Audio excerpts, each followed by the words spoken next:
When you look around at modern-day America, one thing that is impossible not to notice is this. We are getting heavier. The obesity epidemic is one of the leading dangers of our times. Not only is the death rate increasing, but the age at which people are affected is getting younger and younger. We are getting children as young as 6 with the condition. In fact, around 20% of 6 to 11-year-olds are now obese. The real question most people want to ask is, how did we get to this position? How have we come to a point where almost 70% of our population is overweight? And it's not just an American problem. Numbers like these are happening all over the world. And with this rise in body mass comes a number of dangers. Type 2 diabetes is going up at an alarming rate, meaning that this incurable disease is affecting far more people than it ever did before. Then there's heart disease, certain types of cancer, and strokes, all of which are much more likely and carry much more threat for anyone overweight. In this video, we will give you a brief overview of how the average American diet has changed in recent history and why it has had such a dramatic effect on our weight. We will then show you how we've taken this information and used it to create a real solution, one that will help anyone who's battling with weight loss. So, let's take a look at what has happened over the last few generations. In the 1950s, the government and scientists were looking back at the first half of the 20th century, and they were trying to find a reason for the increase in the death rate around body weight-related illness. Something had to be done. They needed to find what was responsible for this rise, and the answer they chose was fat. Fat is probably the best way for food to carry flavor. It gives food a better taste, and it also makes it more pleasant to eat because of an improved texture or mouthfeel, as it is called. So when fat became the new enemy, and everyone was clamoring for more and more low-fat products, food manufacturers faced a new problem. How could they give consumers products which tasted good but had a reduced fat content? This is when they turned to refined sugar. Sugar had been used in plenty of foods before, but not in the incredible quantities that were about to come. The demand for low-fat foods in the 60s and 70s was huge, and without sugar, the big food companies would have found it impossible to keep their products tasting good. No fat and no sugar would have meant bland, cardboard-like food which would have had no appeal for the buyers. The sugar had another benefit. It was highly addictive. Modern studies have shown that it is just as addictive as many Class A drugs, such as cocaine. In fact, Dr. Mark Hyman, who's been researching the effect of the sweet stuff on our systems for 20 years, said that some animal studies show that sugar is 8 times more addictive than cocaine.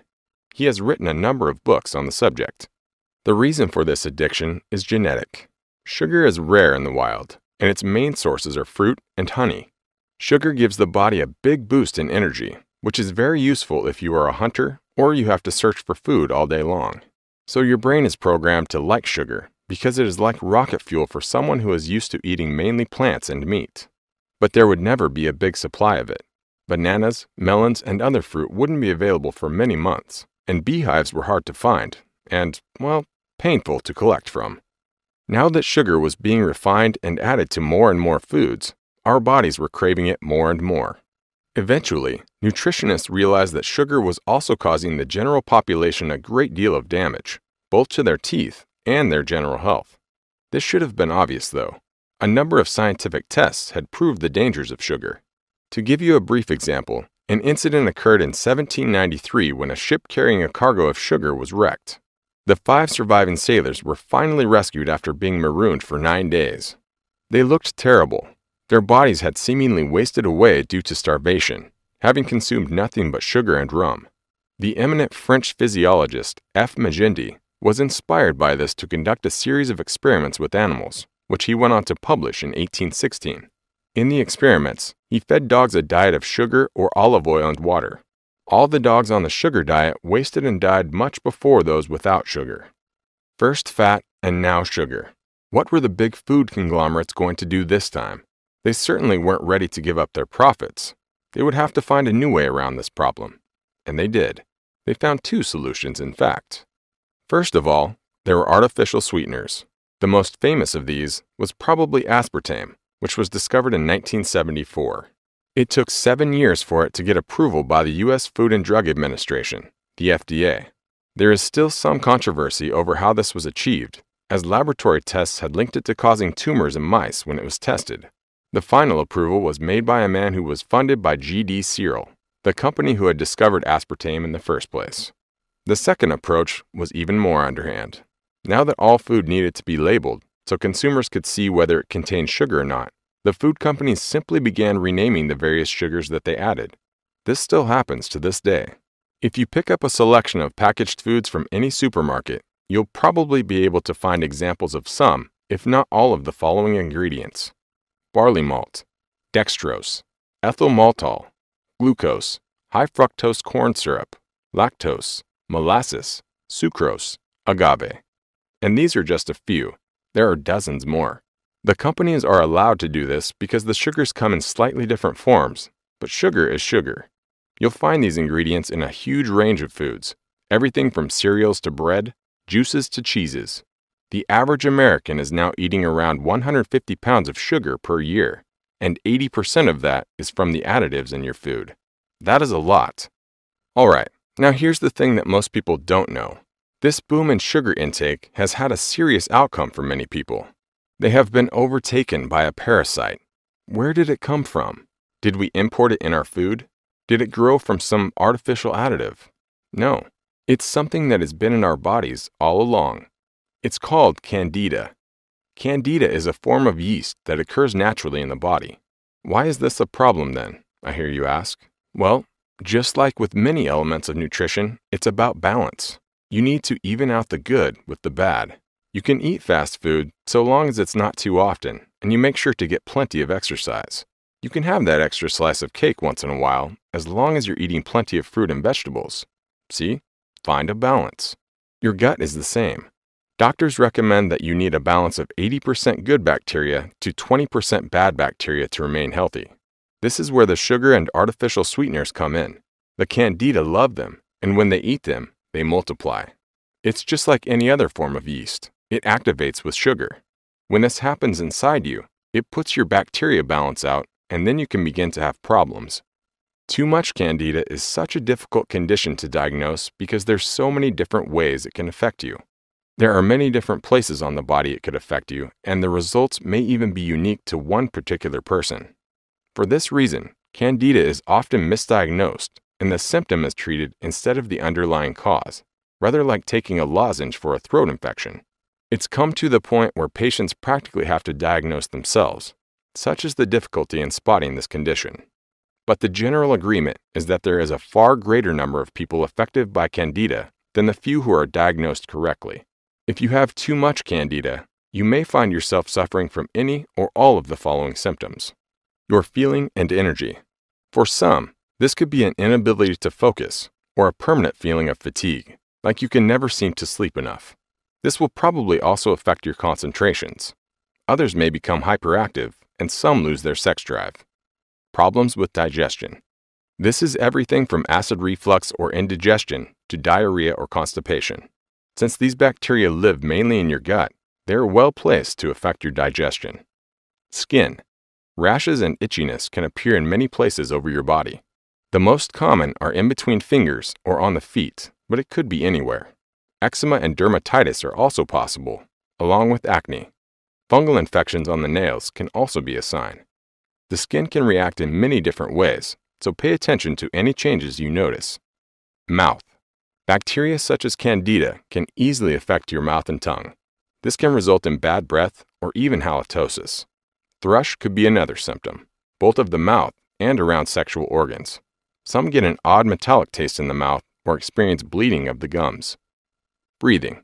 Candida imbalance can result in problems with your respiratory system. This could include having a persistent cough, sore throat, or sinus congestion. Some can develop hay fever symptoms, and others can have increased sinusitis or problems with asthma. Eyes. You can become sensitive to bright lights, both from the sun and electric lighting. There can be pain in the eyes or just redness and itchiness. Ears. Ear infections and a slight loss of hearing can be signs of Candida. Also a sensation of ringing in the ears. The immune system. When the immune system is affected, This can give you a whole range of other difficulties. Obviously, there is the possibility that you'll get sick more easily, especially with things like coughs and colds, but there are other issues.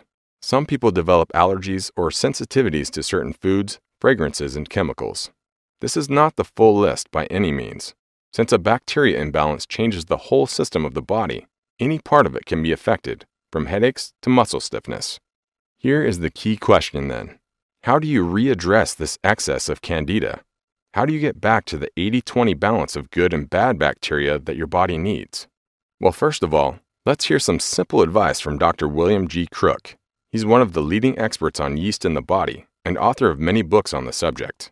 In the Yeast Connection Cookbook, which acts as a culinary guide and is full of nutritional information, he writes, "If you want to overcome a yeast-connected health problem, you must change your diet.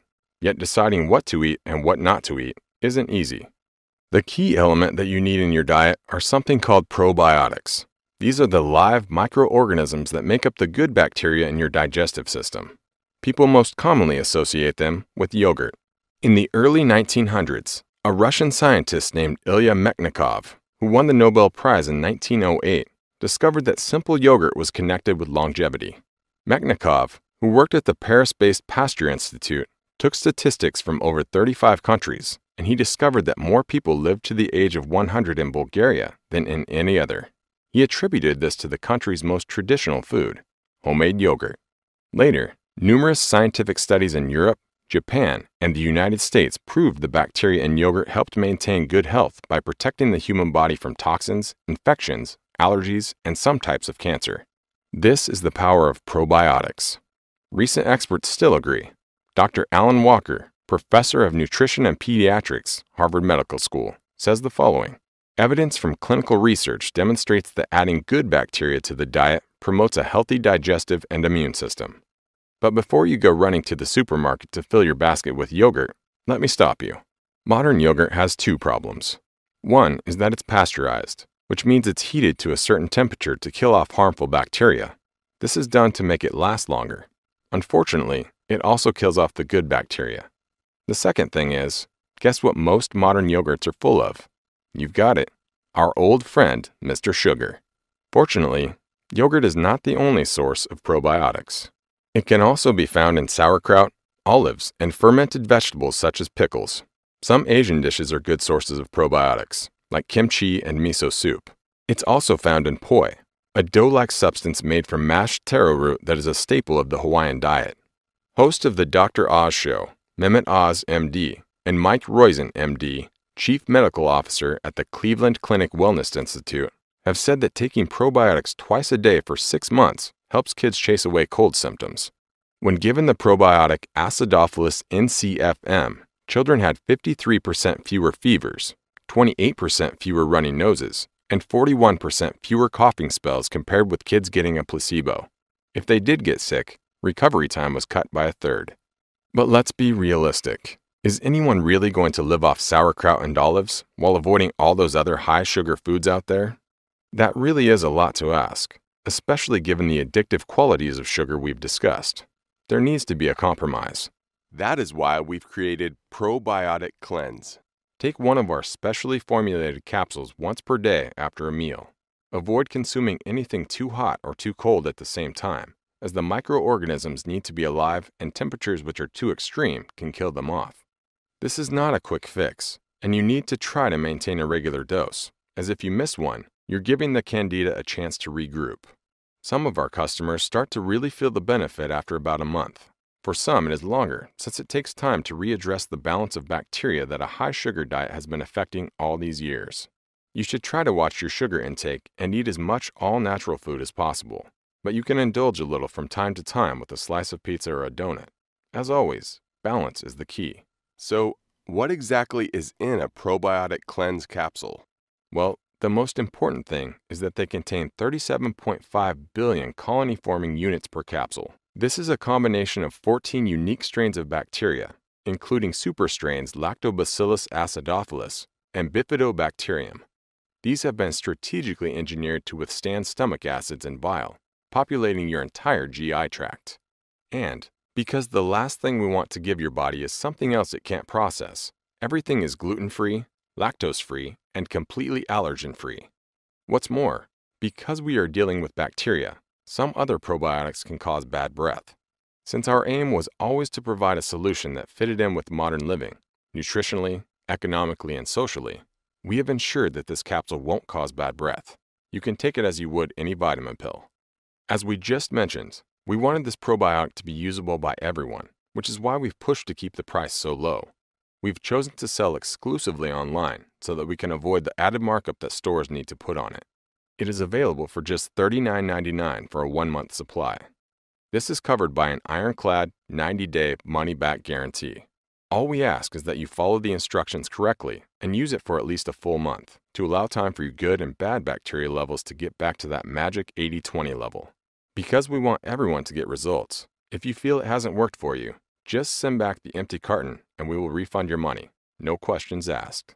Remember, Candida could be the cause of a wide range of issues, so if you're suffering from fatigue or loss of concentration, irritable bowel syndrome or other digestive disorders, skin rash and irritation, low sex drive, low energy, obesity, lack of sleep, then our probiotic cleanse could be exactly what you need to rebalance the bacteria in your gut and to help you feel 100% again.